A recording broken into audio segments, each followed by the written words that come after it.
weighing in at around 2.5 pounds and several inches thick. A cowboy steak like this, well, it will certainly make a statement when brought to the table.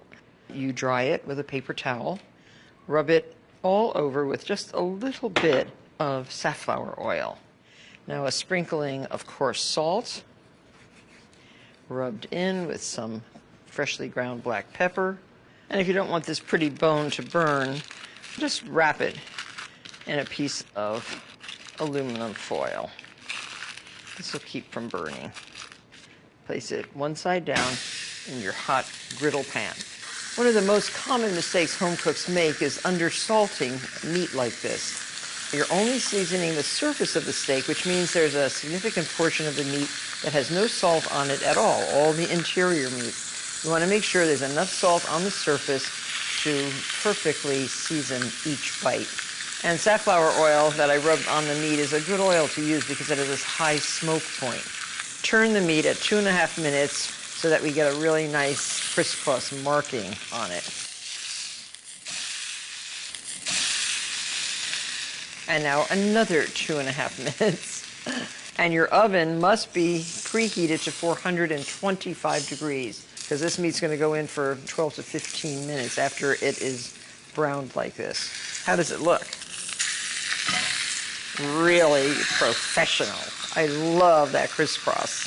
If you were cooking this outdoors, use the direct heat to do the first 10 minutes. That's the direct heat. And then move it to indirect heat to finish the cooking, just like putting it into the oven. So 2.5 minutes, we turn again.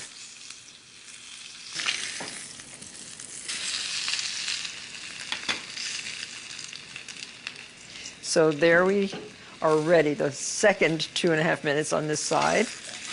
Now transfer the meat to a rack in a shallow pan like this. Another secret of good steak making is there's always air around the meat.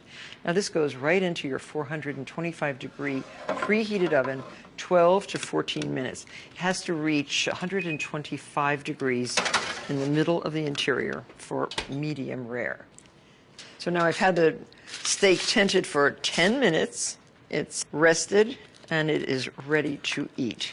Remove the foil around the Frenched bone, and you can move the steak now to a cutting board.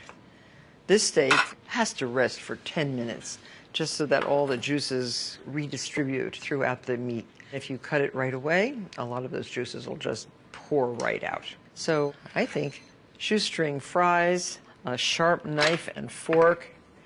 If you have a big cowboy in your house, this will do for his dinner, but I think it would serve two very nicely. And this may be the best steak you'll ever eat.